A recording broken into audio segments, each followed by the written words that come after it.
பிரபல நடிகை சங்கீதா சீரியல்கள், திரைப்படங்கள் என நடித்து பிரபலமானதை காட்டிலும் தன்னுடைய இன்ஸ்டாகிராம் பக்கத்தில் கிளாமரான புகைப்படங்களை வெளியிட்டு ரசிகர்கள் மத்தியில் அதிகம் பிரபலமானார். நடிகர் விஜய் நடிப்பில் வெளியான மாஸ்டர் திரைப்படத்தில் நடிகர் விஜயின் தோழியாக மதி என்ற கதாபாத்திரத்தில் நடித்திருந்தார். இந்த திரைப்படம் வெளியான பிறகு யாருப்பா இந்த பொண்ணு என ரசிகர்கள் பலரும் தேடினார்கள். அப்படி ரசிகர்கள் தன்னை தேடுவதை அறிந்து கொண்ட நடிகை சங்கீதா தொடர்ந்து கவர்ச்சியான உடைகளில் புகைப்படங்களை வெளியிட்டு ரசிகர்களை மிரட்டினார். இவருடைய பிரதான அழகு என்பது இவருடைய எடுப்பான முன்னழகுதான். அதனை எடுப்பாக காட்டும் விதமாக உடைகளை தேர்வு செய்து அணிந்து ரசிகர்களுக்கு கிளாமர் விருந்து வைத்தார். இந்நிலையில் சமீபத்தில் பிரபல நடிகர் ரெடின் கிங்ஸ்லி என்பவரை திருமணம் செய்து கொண்டு திருமண வாழ்க்கையிலும் ஐக்கியமாகி இருக்கிறார் அம்மணி. இது ஒரு பக்கம் இருக்க, பேட்டி ஒன்றில் கலந்து கொண்ட நடிகை சங்கீதாவிடம் கேள்வி ஒன்று எழுப்பப்பட்டது. நீங்கள் பிளாஸ்டிக் சர்ஜரி செய்திருக்கிறீர்களா என்ற கேள்விதான் அது. இந்த கேள்வியை கேட்டதும் இல்லை இல்லை இல்லவே இல்லை என்று கதறினார் நடிகை சங்கீதா. தொடர்ந்து பேசிய அவர், பிளாஸ்டிக் சர்ஜரி,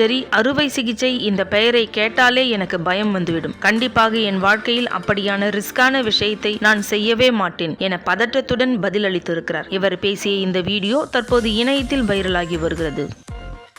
இந்த வீடியோ உங்களுக்கு பிடிச்சிருந்தா லைக் பண்ணுங்க, ஷேர் பண்ணுங்க, கமெண்ட் பண்ணுங்க. மறக்காம நம்ம சேனலை சப்ஸ்கிரைப் பண்ணுங்க.